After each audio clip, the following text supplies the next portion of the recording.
Então eu quero falar um pouquinho com vocês aqui a respeito das duas leis do saber, né? Uma das bases dessa lei que eu vou falar, que é a primeira lei, ela está no livro I Mind for Numbers, da Barbara Oakley. Só para você ter um contexto, ela era uma engenheira e ela se dava mal sempre que havia, né, provas e tudo mais, e tentando engenharia militar e tudo mais, e ela acabava se dando mal nas avaliações, porém ela era muito boa com números, e ela foi começar a entender como que isso funciona dentro da gente, e ela foi entender e foi buscar conhecimento na área de neurociência. Então ela traz para a gente algo chamado, né, e ela fala lá sobre working memory. O que é o working memory? É a nossa memória de trabalho. São coisas que a gente faz no automático, coisas que a gente faz no dia a dia, a gente mal percebe. Eu posso te dar um exemplo bem claro a respeito disso. Quando a gente vai tirar a nossa habilitação.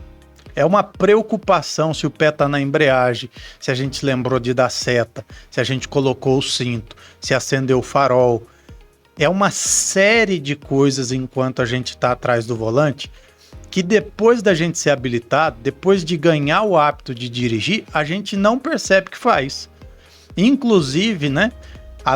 Imagine, enquanto você está dirigindo, você tem ali embreagem, freio, acelerador, direção, as duas mãos dos dois lados, né? Seta, às vezes você está no rádio, está falando com alguém.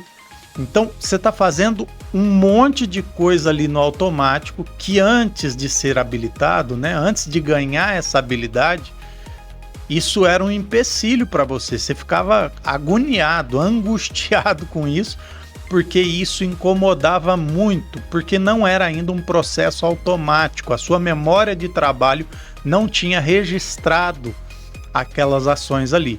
Mas repara que depois que você registra, depois que você joga dirigir, né, para o working memory, para a sua memória de trabalho, você passa a dirigir sem perceber. A única coisa que você consegue agora definir de forma não automática é para onde você vai. E ainda assim, quando é um lugar que você vai e faz sempre do mesmo jeito, isso acaba ficando também lá dentro dessa memória de trabalho.